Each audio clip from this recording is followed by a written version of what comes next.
The Ain't No Fang podcast. From Arizona Sports, Ain't No Fang. Hello, everybody. Welcome into Ain't No Fang, Arizona Sports Diamondbacks podcast. I'm Alex Weiner. I hope you all had a very nice Thanksgiving and are looking forward to the holidays ahead. But first, the baseball holidays are just about here because the winter meetings start up on Sunday. They will run through Wednesday over in Orlando, Florida. Sometimes the winter meetings can be a little bit uneventful, but sometimes they're very exciting. Juan Soto was traded at the winter meetings a couple years ago. Garrett Crochet last year, and Max Fried signed. Eduardo Rodriguez signed with the Diamondbacks a couple years ago, right at the end of the winter meetings, which at the time was exciting. So it's baseball. You know, the offseason is not like other off seasons, right? Because in basketball this past year, like the draft was a few days after the end of the NBA Finals, and free agency started right after that. In football, there's a free agent frenzy that happens about a month after the World Series. And baseball is a little bit more of a trickle. And we've started to see some big moves happen, but they're a little far and in between. But the winter meetings, at the very least, drums up anticipation and excitement that more could be coming, that we can kind of kick off this offseason a little bit, instead of a trickle, be a little bit more of a flow. It at least gives us something to talk about. So for the Diamondbacks, we're going to go over a handful of topics that we're watching out for as the winter meetings get going over in Orlando. Some bigger picture questions. A lot of them have to revolve around what they're going to do with pitching now that we have started to see those markets move. So far, the Diamondbacks have re-signed James McCann, which was an important get as a backup to Gabriel Moreno. They protected a handful of prospects from the Rule 5 drafts, including Cole Drake and Mitch Bratt. Our John Gambadoro yesterday went on social media and said that there is some mutual interest in a reunion with Merrill Kelly, which makes a lot of sense.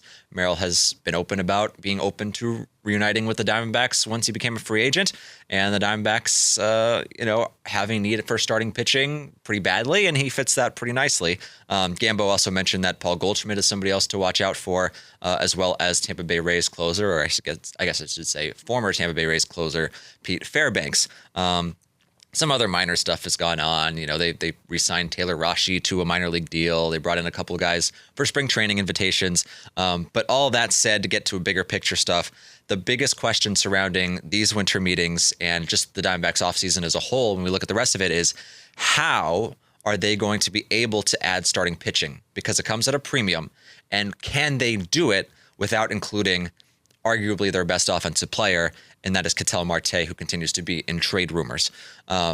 So that is going to kind of frame the rest of the offseason for them. So far, the pitching market has started to move both when it comes to trades and when it comes to free agency. Just yesterday, the Pirates traded Johan Oviedo, a 27-year-old right-handed pitcher coming off a solid season, to the Boston Red Sox for a package that included their number 3 prospect. Oviedo is a solid pitcher, but he's not one of the biggest names that we expect to be on this trade market, and he got quite a decent package. So it kind of gives you an idea of what teams are looking for. Dylan Cease signed a 7-year, $210 million contract, which a lot of people did not see coming. There are some deferred payments in there, so it's not exactly going to be $210 million, but he's somebody who the peripherals are great. He strikes out a lot of guys. The results have been inconsistent year to year, kind of comparable to Zach Gallen when you look at his stats for over the last 4 seasons. But he got $210 million. I don't expect Zach Gallen to get over $200 million, but it does show you that the price keeps going up and up and up on starting pitching. Cody Ponce, who was pitching over in Asia the last few years, comes back to the Blue Jays, and he gets $10 million a year as well. It's very expensive to add starting pitching. We've seen that over the last few off seasons. Corbin Burns signed for $210 million over 6 years last year. The Diamondbacks went in and got Jordan Montgomery for $25 million a year for a couple of years, 2 years ago. Eduardo Rodriguez, 4 years, $80 million. So because of that, and because of where they're at with their payroll, signing 2 $20 million a year pitchers, that doesn't sound particularly likely. What they can do is kind of combine it. If they could go out and sign Merrill Kelly, let's say, to a 2-year, $30 million contract, and then trade for another frontline starter to pair with him, with Ryan Nelson and Brandon Pfaadt and Eduardo Rodriguez, you're starting to look, you're starting to present a little bit more of an optimistic look for the starting rotation, as they really, really need to improve their run prevention. And then you can build on top of that by getting yourself maybe Pete Fairbanks as a closer, maybe somebody else, and then turning your attention to rounding out the lineup if you can keep Ketel Marte in it. A few of the trade targets that have been in rumors, Joe Ryan, although the Twins just recently. Ken Rosenthal was reporting that the Twins are looking to hold on to a lot of their star players. We'll see. Apparently, there's been some internal turmoil about what to do there. Eduardo Cabrera and Sandy Alcantara from the Marlins, Freddie Peralta from the Brewers, Hunter Green from the Reds, Mackenzie Gore from the Nationals, Chris Bubich from the Royals. I mean, there's been a bunch of guys out there. And of course, there's some younger guys with less experience, but more service time. Look at a team like the Boston Red Sox, who just added Oviedo to already a really young pitching staff.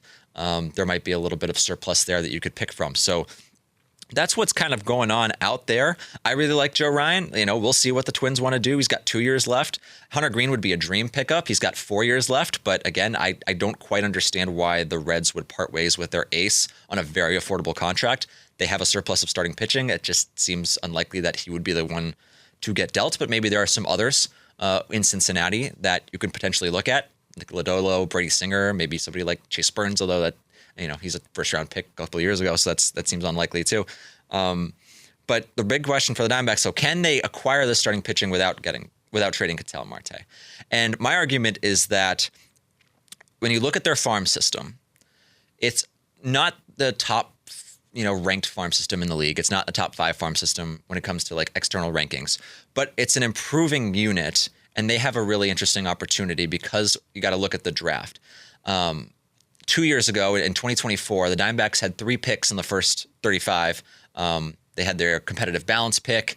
They also had a pick from Corbin Carroll winning the Rookie of the Year, which was newly implemented, which benefited them because they were able to use that pick on Ryan Waldschmidt, who's now their number 1 prospect. They also got Slade Caldwell. So 3 picks in the top 35. Last year, they had 2 picks in the top 29 because they got a compensatory pick for Christian Walker leaving in free agency. This year, their odds in the lottery, they have the 10th best odds. Probably not going to win the lottery. The lottery is also at the winter meetings, by the way. That is going to be on Tuesday. But they have the 10th best odds at 1.5% to win the lottery. Unlikely. It's not impossible. We saw the Guardians with similar odds win the lottery a couple years ago. So obviously that would be incredible and a huge, boost to, their treasure trove if they are able to win the lottery. But even if not, you're going to have a lottery pick. They have a competitive balance round A selection that'll be in the 30s, possibly the early 30s.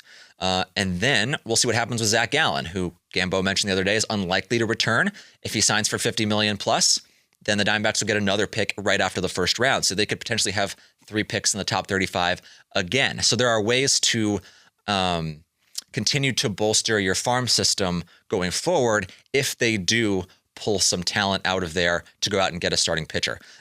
Additionally, they were a trade deadline seller last July. So they added, as I mentioned, a bunch of guys from Merrill Kelly trade, Mitch Bratt, Cole Drake, David Hageman, Tyler Locklear was traded for. They went out and they got some other relievers from the from the Mariners and Brandon Garcia, and they got Ashton Izzy, who was a starting pitcher, and relievers Juan Burgos and Hunter Cranton. I can kind of continue to list, but they did kind of help supplement their farm system at the trade deadline, and then they have all of these top 40 picks that are coming in and continue to come in. So yeah, sure, it's not the greatest farm system in the league, but it is. But there are opportunities to continue building on top of it, and because of that, I would argue that gives you opportunity to potentially pull from it.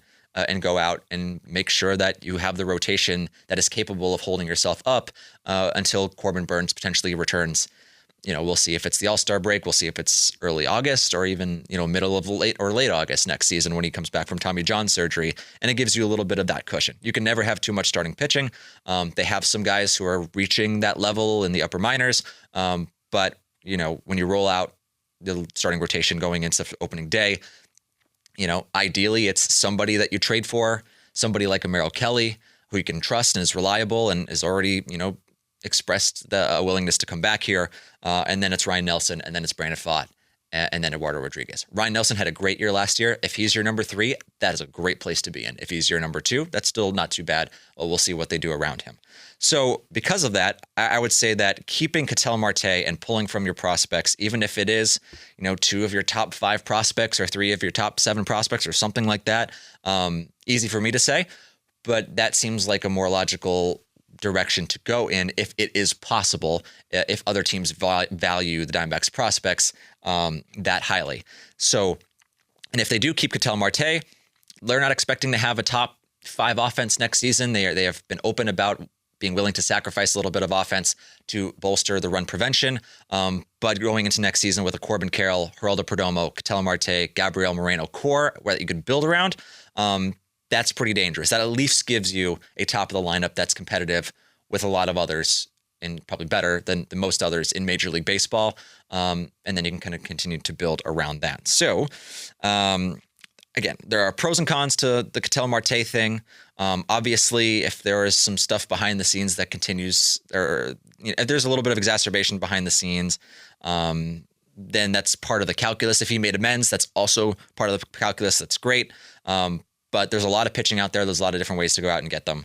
So that would probably be my 2 cents on that one. Merrill Kelly, trade somebody for a number 2 starter and then kind of roll from there.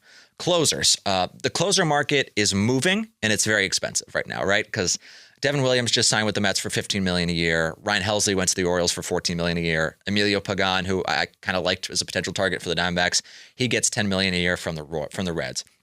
Could Fairbanks sign something similar to the Pagan deal where it was 2 for $20? If he does, I think that makes sense. Fairbanks is 32 years old. He's been the Tampa Bay closer for the better part of the last 3 seasons. 75 saves in that span, sub-3 ERA. I mean, the Diamondbacks, they blew 29 saves last season.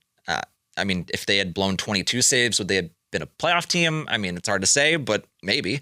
But who knows? And AJ Puck and J Mart and Justin Martinez are not going to be ready to go by March. They're not going to be ready to go by April. They're not going to be ready to go by May. The D-backs are going to need somebody to trust back there because it was a revolving door and they used a major league record 17 guys to save games last year. That can't really happen again. That's why the Fairbanks fit makes a lot of sense for me. There is going to be some good competition for him because he is on that next rung down. Edwin Diaz is kind of the top of the market, probably going to be a Met, a Dodger, or a Blue Jay based on their spending this offseason. Robert Suarez is out there. Kenley Jansen is out there. You also have some guys who have some experience doing it, but a little bit less, like a Luke Weaver or Brad Keller. It'd be interesting to see Luke Weaver back in a closer's role with the Diamondbacks, but I think that Fairbanks, I think he's the best fit when you're looking at who is out there. And then once you can get your closer, once you have your rotation set, then you can focus on your offensive holes like a Paul Goldschmidt as a platoon, either first baseman or DH. Maybe you add a platoon outfielder. We'll see what they do with the Jake McCarthy, Alec Thomas duo, whether or not they can flip somebody for a reliever and continue to add to their bullpen depth. But all that stuff, maybe even go out and get somebody like a Kazuma Okamoto. That might be wishful thinking. It depends on the budget and how far they want to push it. But just that's a team in need of a corner infielder, and he's coming over from Japan, 29 years old. He's hit the most home runs in Japan since the 2018 season. So obviously that would be quite a power boost to add to that core of offensive players that I talked about earlier, but perhaps that depends on if there's a Ketel Marte trade or what they want to do with their budget. The draft lottery, as I mentioned, is on Tuesday. Wednesday is the Rule 5 draft. That's always interesting to see whether or not teams take a flyer on somebody that the Diamondbacks left unprotected. Christian Robinson, Spencer Geesting, Christian Serta. Those are some of the guys that the Diamondbacks did not add to the 40-man roster by the deadline this year. D-backs haven't really picked anybody on the Rule 5 draft over the last few years, so it's something to watch out for sure. But the draft lottery, I think, is going to be a little bit more interesting to see where they end up picking in the first round of the draft next year. Okay, let's talk a little bit about the Hall of Fame, not because it has anything to do with the Diamondbacks per se, but because it's interesting to me and it's topical for Major League Baseball right now. The BBWAA ballot results are more than a month away. That's January 20th. But there is an eras committee assigned to give players a second chance, and in some cases a third, fourth, fifth chance. There are 8 players on the ballot, so kind of go through them and just kind of give my 2 cents on that as we get closer here. The 8 players are Barry Bonds, Roger Clemens, Gary Sheffield, Jeff Kent, Carlos Delgado, Fernando Valenzuela, Dale Murphy, and Don Mattingly. Bonds and Clemens, it's obvious they're the faces of the steroid era. 2 of, the greatest baseball players of all time who would be unanimous first ballot Hall of Famers if their careers were not tarnished with cheating.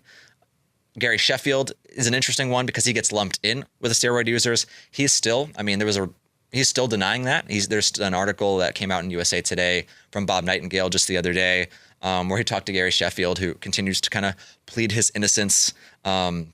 Showed up in the Mitchell Report. He hit 509 home runs, won a World Series, was just one of the most terrifying hitters in the league for a long time. Had the bat wiggle, was a lot of fun to watch when I was younger.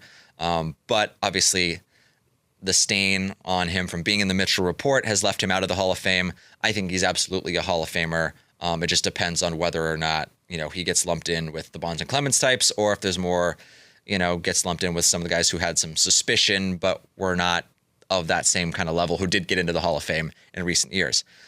Jeff Kent hit more home runs than any second baseman in the history of the game.